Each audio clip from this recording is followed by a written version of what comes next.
Okay, so let's start with question number 10th today. Questions are easy. यहाँ पे mostly Bernoulli's theorem या फिर equation of continuity he apply होता है fluid dynamics में ऐसे क्वेश्चंस में. So water is flowing continuously from a tap having an internal diameter 8 into 10 power minus 3 meter. The velocity, water velocity as it leaves the tap is 0.4 meter per second. The diameter of the water stream at a distance 2 into 10 power minus 1 meter below the tap is close to. Question ऐसा है कि आपके पास एक tap है. Tap मतलब नल. You have a tap. Okay. So you have a tap. Okay. You have a water which is continuously flowing through here. So you have water which is flowing through here. तो आपके पास यहाँ से water है which is continuously flowing. Okay, so आपको पता है नल से जब पानी बाहर निकलता है तो थोड़ा सा it spreads out. I hope you know this. So when it is coming out, it will spread out little bit. Okay, something like this. I am not drawing diagrams to the scale. Okay, diagram, rough diagrams है यहाँ पे. आपको बोला है कि जब मैं काम करता हूँ मैं इसको बोलता हूँ पॉइंट नंबर 1 और यहाँ पे point number 2. So it is something like this. ऐसा है. More or less like this. Okay. So diameter over here, this is d1, which is 8 into 10 power minus 3 meter. Okay. Our velocity here is 0.4 meter per second. Diameter of the water stream at a distance, मतलब ये distance आपको दिया है. This distance is h, that is 2 into 10 power minus 1 meter. What should be this diameter? What is this diameter? d2 ऐसा पूछा है आपको.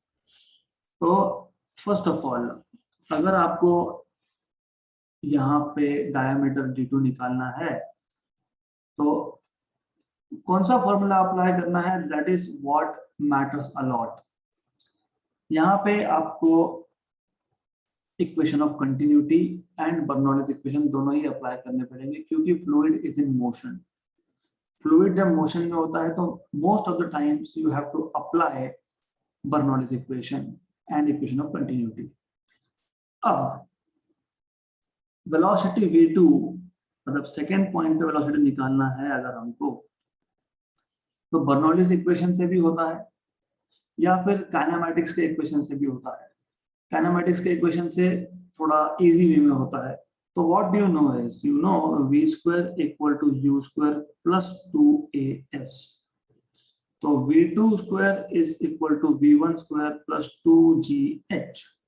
Okay, तो यहां से आपको मिल जाएगा v2 equal to under root of v1 square plus 2gh. Okay, तो you have v1 already given to you 0.4 metre पर सेकेंड स्पीड दिया है आपको. तो 0.4 का स्क्वायर मतलब 4 into 10 पर माइनस 1 का स्क्वायर 16 into 10 पर माइनस 2 मतलब 0.16. तो ये आपके पास ऑलरेडी है. प्लस 2gh, g की वैल्यू मैं 10 ले लेता हूँ. h की वैल्यू 2 into 10 पर माइनस 1 दिया ही है आपको. तो 2 into 10 पावर माइनस 1 दिया है आपको. ये 2gh आ गया, ये v स्क्वायर आ गया, v1 स्क्वायर आ गया. तो आपको मिल गया v2 equal to under root of ये और ये 10 पावर प्लस 1 10 पावर माइनस 1 गया. Okay, 2 into 2 is 4 plus 0.16 is 4.16. Okay, तो ये 4.16 है आपके पास. इसको मैं अप्रोक्सीमेटली 4 मान सकता हूँ, मतलब मुझे अप्रोक्सीमेटली वेलोसिटी मिल गई 2 मीटर पर सेकेंड. मैं अप्रोक्सीमेटली की बात कर रहा हूँ यहाँ पे. तो 2 मीटर पर second is the velocity at point 2 आ गया. Okay, right now एरिया निकालने के लिए इक्वेशन ऑफ कंटिन्यूटी अप्लाई करो, a1 v1 equal to a2 v2, okay. a1 is pi r1 square into v1, a2 is pi r2 square into v2, pi pi गया। r1 is diameter 1 d1 by 4 क्योंकि radius is d by 2, v1 ये आएगा d2 square by 4 because again radius is diameter by 2 v2, ये cancel cancel. आपको d2 find करना था, तो आपको d2 फाइंड करना है। d2 square is v1 by v2 into d1 square. v1 is 0.4, v2 is 2, d1 square, d1 square, d1 is 8 into 10 power minus 3 square. तो 1 जा 0.2 जा, तो ये आ जाएगा 0.2 into 8 square is 64 into 10 power minus 3, 64 into 2 128, तो ये आ जाएगा 12.8 into 10 power minus 3, है ना। मतलब 128, वैसे भी स्क्वायर रूट लेना है तो स्क्वायर रूट ले ही लेते हैं, that is better thing to do because we want to have square root anyways. ऐसा करते हैं, हम d2 स्क्वायर को ऐसा लिख लेंगे 2 into 64 into 10 power minus 4, 0.2 into 10 power minus 3 is 2 into 10 power minus 4, okay right. तो इसको जब आप स्क्वायर रूट लोगे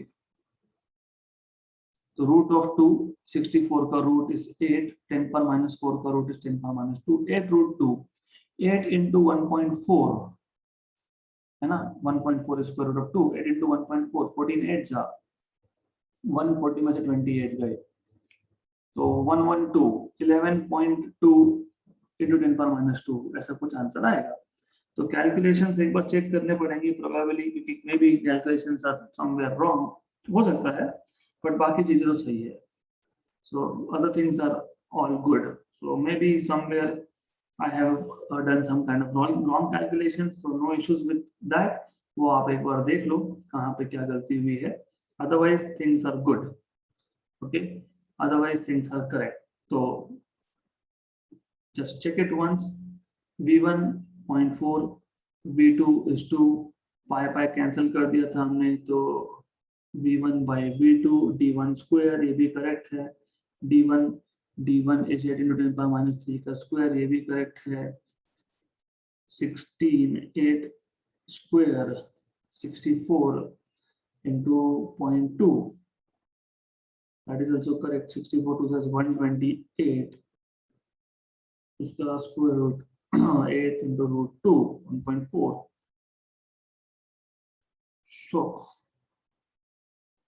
somewhere calculation is going wrong, ठीक है, but approach is correct, कोई प्रॉब्लम नहीं है, कैलकुलेशंस तो आप खुद कर सकते हो, that is not an issue. तो कैलकुलेशंस करके देखो क्या आंसर आता है, check it out, okay, so you should get right answer in any case, okay, मिलना चाहिए सही आंसर, तो no issues with that, okay. Alright, so the mistake lies here, ये 10 पावर माइनस 6 होगा स्क्वायरिंग के बाद, this is where I went wrong, 64 into 0.2 is 12.8 into 10 power minus 6, ये d2 square आ गया, तो d2 will be root of 12.8 which is 3.6 into 10 power minus 3, है क्या, 3.6 into 10 power 3, yes correct। तो ऐसा सॉल्व करना है इस क्वेश्चन को। तो क्वेश्चन इज एक्सट्रीमली सिंपल।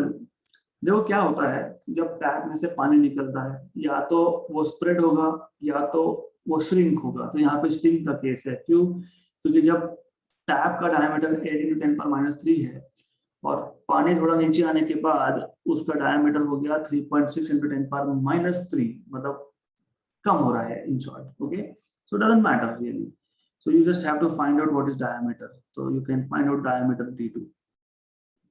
तो सबसे पहले जिस पॉइंट पे आपको डायमीटर निकालना है वहां पे वाटर का स्पीड निकाल लो, कैसे, काइनेमेटिक्स का इक्वेशन, ये बर्नौलीज इक्वेशन से भी आता है सेम फॉर्मूला, तो ये जो फॉर्मूला मैंने लिखा है this also comes from Bernoulli's equation also, but I don't want to use Bernoulli's equation unnecessarily क्योंकि वो लंबा हो जाएगा, तो v square equal to u square plus 2as से आपने कर लिया, v2 मिल गया 2, तो a1 v1 equal to a2 v2, a1 is pi r square, solve करो, done. Okay, this is how you are supposed to do it. और एक भी ट्रिक था, वो ट्रिक था a v इज कांस्टेंट, ये तो पता ही होता है ना आपको, a v is constant, a मतलब pi r square v is constant, pi तो कांस्टेंट ही है और आपको पता है r इज डायमीटर बाय 2, मतलब पाई d स्क्वायर v कांस्टेंट है ना, d स्क्वायर बाय 4, सिर्फ रेडियस की जगह पे d बाय 2 डाला है मैंने, इक्वल टू कांस्टेंट। ओके, तो d square v is also constant. मैं आपको सेकंड मेथड बता ही देता हूँ। तो in method number 2 is the same thing in reality. So method 2, V2 तक तो फाइंड करना ही पड़ेगा, V2 तक तो आपको फाइंड करना पड़ेगा, there is no alternative here, यहां तक करना पड़ेगा। फिर आप बोलोगे according to equation of continuity product of a and b is constant, a is pi r square into b is constant, r is diameter by 2 square, this is constant, pi d square by 4 into v is constant, pi and 4 itself is constant, the product of d into v is constant, right? तो अगर आपको directly ये पता होता product of radius square into v और diameter square into v is constant, अगर ये पता होता आपको तो डायरेक्टली ही सॉल्व कर सकते थे आप। You could have directly said d2 square v2 equal to d1 square v1, सीधा यहीं से स्टार्ट हो जाता वो। तो d2 square is v1 by v2 into d1 square, हो गया, question solve. This is what we have done, if you see, सीधा यहाँ पे आ गए। Good good. तो if you know this kind of shortcuts, if you know directly this d square v is constant या फिर r square v is constant, तो directly ही आप सॉल्व कर सकते हो। Next question, water is flowing continuously, ये 2 बार हो गया। Okay, next question, a cylinder of height 20 meter is completely filled with water, the velocity of efflux of water in meter per second through a small hole on the side of wall of cylinder near to its bottom is, easy question है। आपके पास एक cylinder है, okay, इसका height 20 metre है, इसको completely water से fill किया है, okay, it is filled completely with water. So you have a cylinder more or less like this, which is completely filled with water. मान लेना ये completely filled है, I'm not good at drawing, so doesn't matter. I will say this is completely filled with water. So this cylinder is completely filled with water. अब आप इस पे एक side में बॉटम पे एक होल कर रहे हो, you are making a hole at the bottom, okay, and then water starts coming out. इसको बोलते हैं efflux, मतलब water is coming out. And what is the speed of water? तो ये आपने सीखा है, it is under root of 2gh.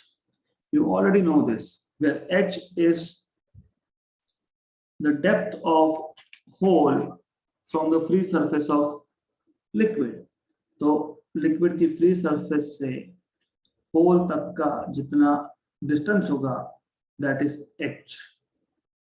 तो v is equal to under root of 2, g की वैल्यू 10, h की वैल्यू 20, तो अंडर रूट ऑफ 400 इज 20 मीटर पर सेकेंड। तो आंसर आ गया ऑप्शन नंबर बी। सिंपल सा क्वेश्चन था, 20 मीटर पर सेकेंड। सिर्फ आपको ये फॉर्मूला पता होना चाहिए, वेलोसिटी ऑफ इफ्लक्स का फॉर्मूला आपको पता होना चाहिए, that's all. Next question, water is filled in a cylindrical container to a height of 3 metre. तो टोटल हाइट 3 मीटर दिया हुआ है as shown in diagram here, okay. The ratio of cross sectional area of the orifice, orifice मतलब यहाँ जो आपने whole किया है जिससे पानी बाहर आ रहा है, उसको ओरिफेस बोलते हैं। मैं इसको पॉइंट नंबर 1 बोल देता हूँ, इसका एरिया A1 है, ये पॉइंट नंबर 2 है, इसका एरिया A2 है, मतलब टैंक का एरिया A2 है, ओके। राइट। तो ratio of cross sectional area of orifice and the beaker is 0.1, तो A1 by A2 is 0.1। Okay, ऐसा दिया है आपको, मतलब बेसिकली 1/10 है, तो होल का एरिया 10% ऑफ A2 है, मान सकते हो।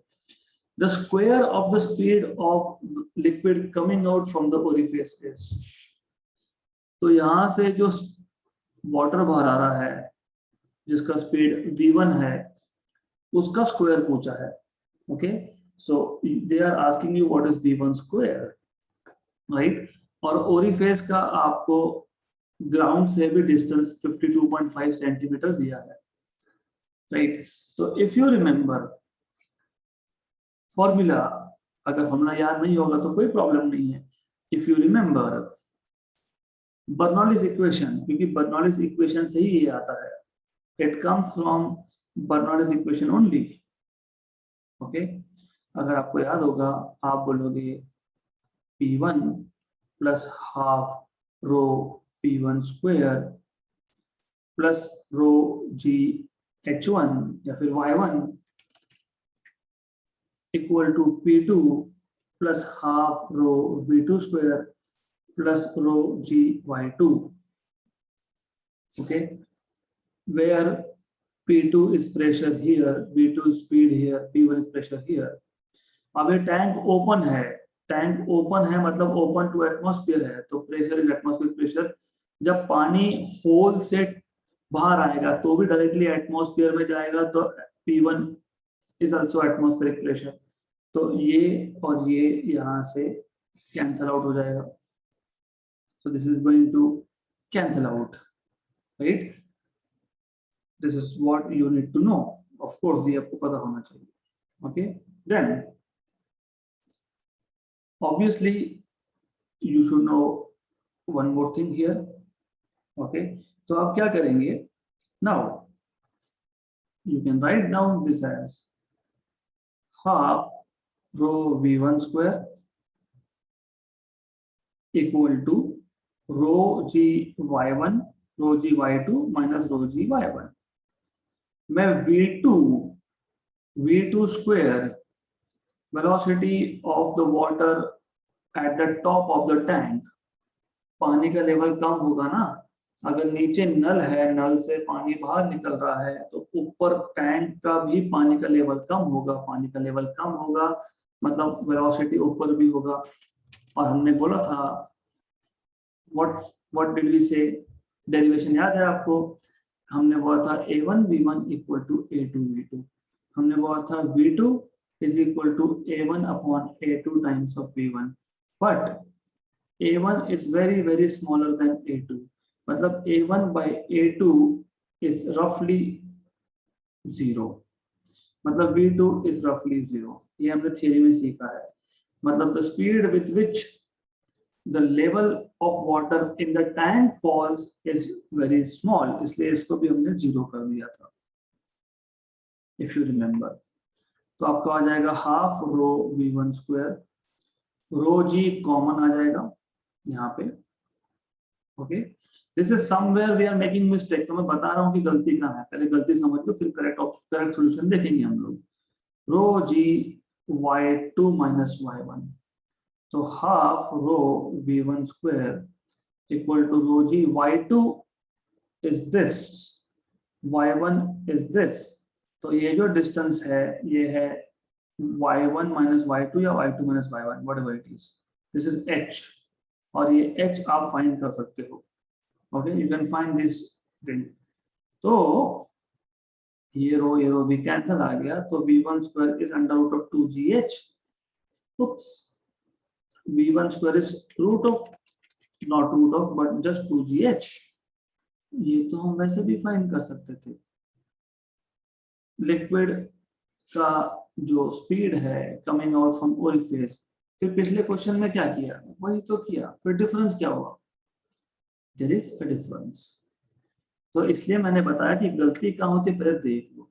ये जो फॉर्मूला है this is strictly under the case where area of the hole is very less than A2, right.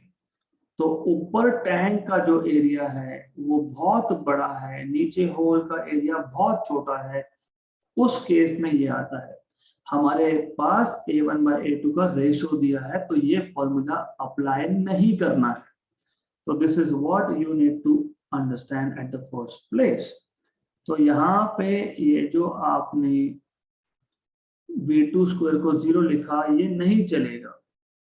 तो that is why things get wrong sometimes. तो यहाँ पे करेक्शन होगा। क्या करेक्शन होगा? सिंपल सा चीज है। सो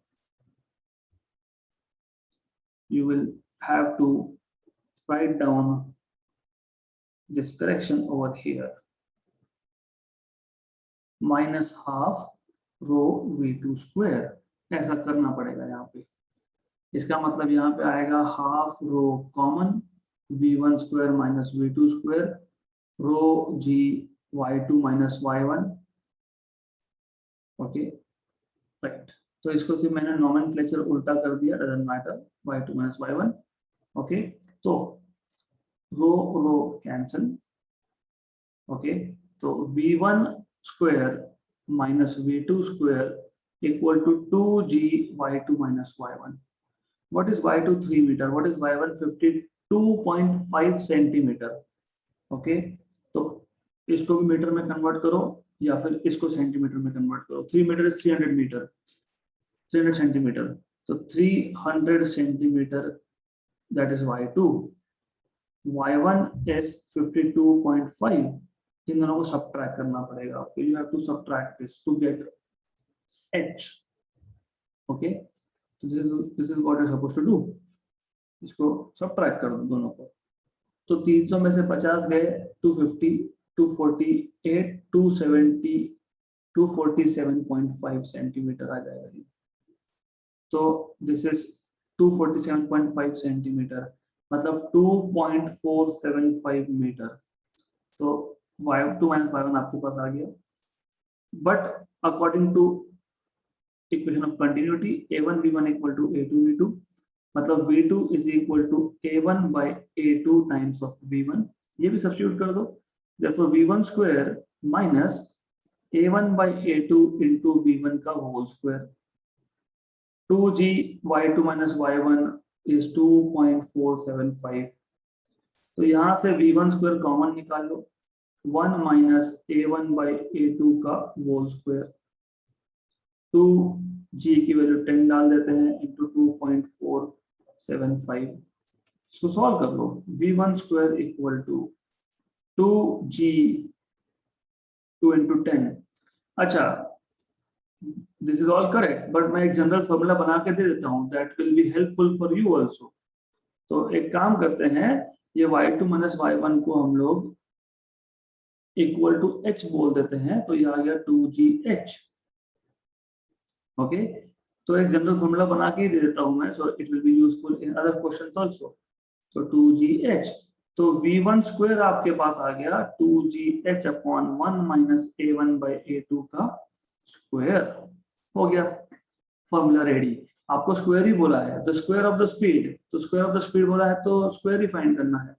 2 इंटू G, G की वैल्यू 10, H की value 2.475, 1 minus A1 by A2 is 1 by 10, दिया ही है 1 by 10, तो 1 by 10 का स्क्वायर इज 1 by 100। इसको सिंप्लीफाई करो। मैं क्वेश्चन रिपीट कर दूंगा, no worries, this is an easy question. V1 square equal to, ये आपके नीचे आ गया 99 और ये 100 ऊपर जाएगा, तो आपको मिलेगा 2 into 10 into 2.475 into 100 by 99। Okay, तो रफली बात करोगे, अगर अप्रोक्सीमेटली बात करोगे, कर नहीं सकते क्योंकि हम ऑप्शन देखो 50, 50.5, 51, 52, तो एग्जैक्ट कैलकुलेशन ही करना पड़ेगा आपको। You can not talk about rough calculations here, तो एग्जैक्ट कैलकुलेशंस करने पड़ेंगे। तो I will be using calculator to do that, but you do not have that luxury. तो आपको मिल जाएगा 20 into 2.475 into 100 by 99। okay, so this is exactly 50। तो ये exactly 50 आ गया। 50 है क्या? Option number A 50 metre square पर सेकेंड स्क्वायर। ओके, मैं क्वेश्चन रिपीट कर रहा हूं, कहाँ गलती होती है वो समझ लो। हमारे पास एक टैंक है, टैंक में हमने 3 मीटर हाइट तक पानी भर के रखा है। Up to this point you have water up to height of 3 metre. Okay, ये आपके पास डिस्टेंस y2 है। y2 क्यों? क्योंकि मैं ऊपर इसको 0.2 बोल रहा हूँ, जहाँ पे मैंने होल किया है, तो जहाँ मैंने होल किया है नीचे बॉटम पे at this height, late us से इसको मैं 0.1 बोल रहा हूँ, so this is 0.1। Okay, now pressure P2 is atmospheric pressure because it is open to air. Velocity is V2, area of cross section is A2. Pressure P1 is P0 क्योंकि जब यहाँ से लिक्विड बाहर आएगा, ओके, तो atmosphere से expose हो जाएगा। Area is A1, speed is V1। आपको V1 का स्क्वायर फाइंड करना है और आपको ये हाइट Y1 भी दिया हुआ है 52.5 centimetre. This is given to you. y2 आपको दिया हुआ है 3 मीटर।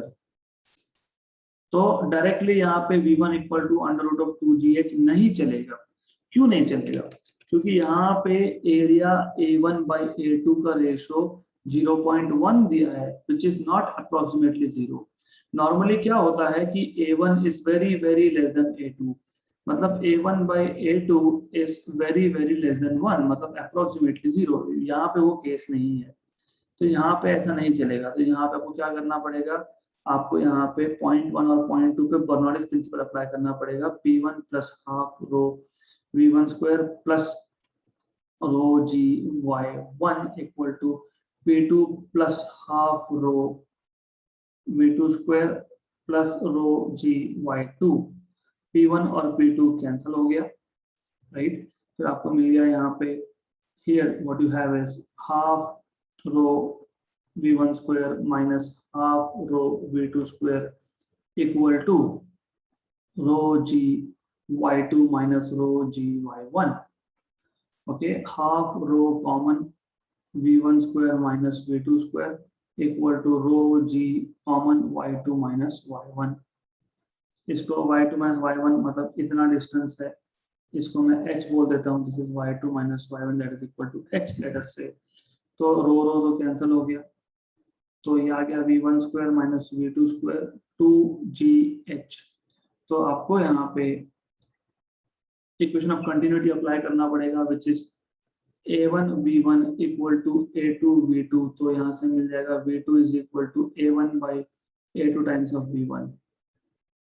ओके, तो substitute a1 by a2 times of v1 instead of v2, इसका स्क्वायर कर लो 2gh। तो therefore you will have v1 square common, क्योंकि v1 square minus a1 by a2 square into v1 square equal to 2gh है। तो आपको मिल जाएगा यहाँ से v1 square common 1 minus a1 by a2 whole square equal to 2gh। Okay, तो यहाँ से आपको मिल गया v1 स्क्वायर का फॉर्मूला। तो formula for v1 square is ready here. So you have v1 square equal to 2gh upon 1 minus a1 by a2 का स्क्वायर। तो यहाँ पे वैल्यू डालो, खत्म करो, done. This is how you are supposed to solve. Next question, question number 15। If the terminal speed of sphere of gold, density of gold is 19.5 kilogram per meter cube is 0.2 meter per second in viscous liquid, density of liquid is 1.5 kilogram per meter cube. Find the terminal speed of sphere of silver of density 10.5 of the same size in the same liquid. आपको पता है कि terminal velocity v is equal to 2 by 9 r square g rho minus sigma, where rho is density of the sphere, sigma is density of fluid upon eta. अब इन्होंने बोला है कि radius same है, दोनों केस में रेडियस सेम है ना, सेम साइज और same radius. R constant, G constant, liquid भी सेम है, एरिया भी कांस्टेंट, 2/9 भी कांस्टेंट। मतलब in short terminal velocity is proportional to rho minus sigma. तो terminal velocity of silver to that of gold is rho of silver minus sigma, rho of gold minus sigma. Correct. आपको क्या पूछा है? आपको पूछा है terminal speed of silver. तो terminal speed of silver is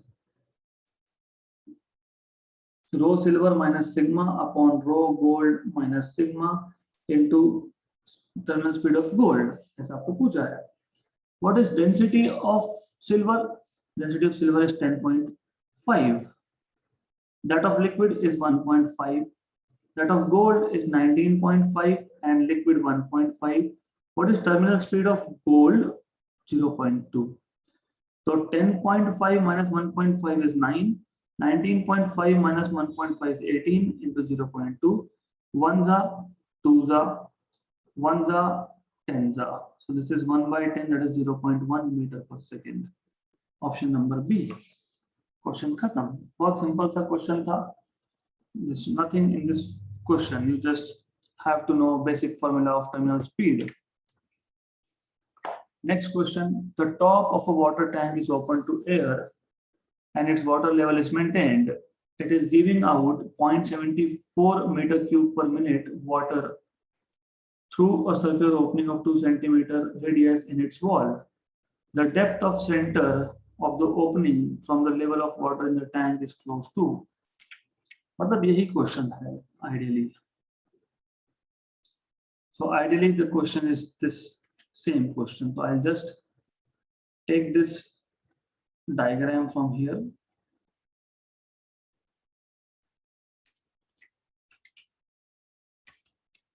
तो ऐसा है। Okay, so the top of water tank is open to air. Top of water tank is open to air. Water level is maintained. Water level in this tank is maintained. It is giving out, मतलब point number 1 से जो flux आ रहा है, flux मतलब volume of water coming out per unit time, जिसको हम Q भी बोलते हैं, right? है ना? So that is 0.74 meter cube per minute, right? Okay. Through a circular opening of 2 centimetre, मतलब यह जो सर्कुलर ओपनिंग है, ये जो यहाँ पे होल किया है, इसका जो रेडियस है R1 जो है दैट इज 2 सेंटीमीटर। तो यहाँ से आपको एरिया मिल जाएगा। Depth of the centre of the opening from the level, मतलब आपको ये डेप्थ पूछा है, what is this depth of centre of hole. तो सेंटर ऑफ होल तक का डिस्टेंस कितना है from the level of water, upper level of water से लेके, तो ये डिस्टेंस मतलब आपको इन शॉर्ट एच पूछा है, व्हाट इज एच। तो this is simple thing because as you know, आपको पता है according to the question water level is maintained. Water level is maintained मतलब water entering equal to water leaving, this is what you know. Okay, so AV is constant, मतलब मैं इसको 0.2 बोल देता हूं, तो मतलब A1 V1 is equal to A2 V2, correct, right. But as I told you, आपको कुछ चीजें पता होनी चाहिए, जैसे rate of flow of liquid, volume per unit time, जिसको Q से डिनोट करते हैं, यही A इंटू V होता है। कैसे? A क्या है? मीटर स्क्वायर, V क्या है? मीटर पर सेकेंड, तो मीटर क्यूब पर सेकेंड। सही है, इट इज गुड। तो you need to know this, you need to know this कि dV by dt मतलब A इंटू V, मतलब आपको यहाँ पे डायरेक्टली लिखना चाहिए था कि हमको A इंटू V दिया है, तो आपको सीधा सीधा A1 V1 दिया है, डायरेक्टली दिया है। Okay, good. सो इसको सिर्फ हम कन्वर्ट कर लेंगे 0.74/60 मीटर क्यूब पर सेकेंड में। तो A1 V1 दिया है आपको, A1 V1 equal to A2 V2 पता है, right? This is what you know now. Okay, अब क्या करेंगे? आप इसको सॉल्व करेंगे। Now you have to apply this. और एक चीज आपको दी है जो आपको समझना है, क्या बोला है, water level is maintained, water level is maintained, मतलब A1 V1 equal to A2 V2 both are equal to 0.74/60.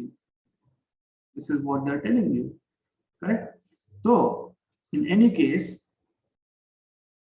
नहीं भी याद होता तो कोई फर्क नहीं पड़ता है, doesn't matter really, सिर्फ A1 V1 equal to 0.74/60 इतना समझ गया तो ही बहुत है।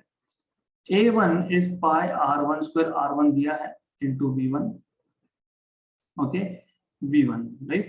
So this is 0.74/60. So pi R1, R1 is 2 centimeter, 2 into 10 power minus 2 metre का स्क्वायर V1। इसको सॉल्व कर लो, इसको सॉल्व करके आपको V1 मिल जाएगा। तो मैंने जो कैलकुलेशंस करके रखे हैं, आई एम गेटिंग 9.81 मीटर पर सेकेंड। तो I am getting value of V1 as 9.81। V1 मिल गया। V1 वेलोसिटी कहाँ पे है, यहाँ पे। V1 is this, but don't you know कि V1 इक्वल टू √2gh। अभी अभी यहाँ पे सॉल्व किया था, you know this, V is equal to √2gh। तो V1 जो हमको मिला है यहाँ पे, दैट इज √2gh। इसका मतलब V1 स्क्वायर इज 2gh, मतलब h is equal to V1 square by 2g। V1 square मतलब 9.81 का square upon 2 into g, again 9.81, 9.81 cancel, 9.8 by 2 is 4.9, 4.8 centimetre, 4.8 metre के आसपास आंसर आएगा। So it is roughly 4.8 metre approximately. Okay, so this is how you are supposed to solve this question. मैं question repeat कर देता हूँ। Question में कुछ है नहीं, simple question, but I will repeat it in A simplified वे। तो simplified version हमेशा जरूरी होता है। फर्स्ट टाइम जब आप क्वेश्चन सॉल्व करते हो तो maybe it sounds little difficult, but then it reality is not difficult. The idea is this, एक टैंक है जिसमें वाटर लेवल मेंटेन किया है, नीचे एक हाइट पे एक होल है। आपको बोला है इसमें से जो लिक्विड बाहर आ रहा है AV, A into V, this is given to you 0.74 metre cube per minute, metre cube per minute. आपने इसको कन्वर्ट कर लिया मीटर क्यूब पर सेकेंड में, A into V, but A is pi R square into V, that is 0.74/60। अब आपके पास R की value है, पाई की वैल्यू है, R 2 सेंटीमीटर है, वो सब्स्टिट्यूट करके आपको V मिल गया 9.81, ओके, मीटर पर second. But you know V is equal to √2gh होता है, तो V square equal to 2gh आएगा, तो h equal to V square by 2g आएगा। But V is 9.81, that is g itself, तो g square upon 2g cancel cancel, g की value 9.8 होती है, रफली 9.8/2, दैट इज रफली 4.9, मतलब 4.8 मीटर। खत्म क्वेश्चन। तो क्या ही था इसमें, nothing, it was a very simple question. सिर्फ the thing is, first time जब आप क्वेश्चन पढ़ते हो तो it may sound little difficult to you, may sound little difficult, तो आपको ये समझना है सिर्फ equation of continuity and Bernoulli's principle, that's it. You see, यहाँ पे हमने क्या किया, इक्वेशन ऑफ कंटिन्यूटी, यहाँ पे टर्मिनल वेलोसिटी, यहाँ पे हमने क्या अप्लाई किया, Bernoulli's equation and equation of continuity. यहाँ पे हमने क्या अप्लाई किया, वही बर्नौलीज इक्वेशन, और वो हमको मिल गया स्पीड ऑफ इफ्लक्स। यहाँ हमने क्या अप्लाई किया, फिर वही equation of continuity and kinematic equation for final speed, that's it. So we'll stop here for today. More questions in the next session.